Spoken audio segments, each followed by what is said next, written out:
हरे कृष्णा। जय श्रीमन नारायण। ज्येष्ठ मास की शुक्ल पक्ष की एकादशी को निर्जला एकादशी के नाम से जाना जाता है। निर्जला एकादशी को भीमसेनी एकादशी भी कहा जाता है। साल की 24 एकादशियों में से निर्जला एकादशी सबसे महत्वपूर्ण है। इस दिन जल भी नहीं पीना चाहिए। इस दिन दान पुण्य का बहुत महत्व है, इसलिए हमें दान अवश्य करना चाहिए और जितना हो सके भगवान का भजन करें एवं नाम जप करें। निर्जला एकादशी व्रत की कथा। एक समय की बात है कि भीमसेन ने व्यास जी से कहा, भगवान युधिष्ठिर, अर्जुन, नकुल, सहदेव, कुंती तथा द्रौपदी सभी एकादशी के दिन उपवास करते हैं तथा मुझसे भी यह कार्य करने को कहते हैं। मैं कहता हूँ कि मैं भूख बर्दाश्त नहीं कर सकता।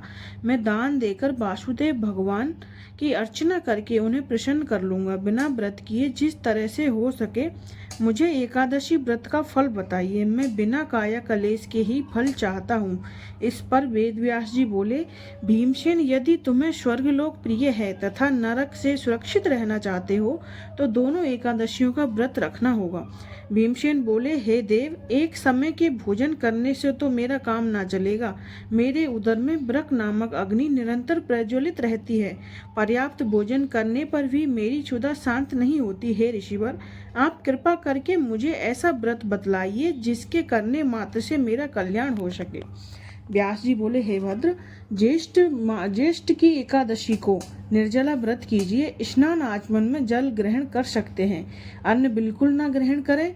अन्नाहार लेने से व्रत खंडित हो जाता है। तुम भी जीवन पर्यंत इस व्रत का पालन करो। इससे तुम्हारे पूर्वकृत एकादशियों के अन्न खाने का पाप समूल विनष्ट हो जाएगा। इस दिन ओम नमो भगवते वासुदेवाय मंत्र का उच्चारण करना चाहिए एवं गोदान करनी चाहिए। व्यास अनुसार भीमसेन ने बड़े साहस के साथ निर्जला का यह व्रत किया, जिसके परिणाम स्वरूप प्रातः होते होते संज्ञाहीन हो गए।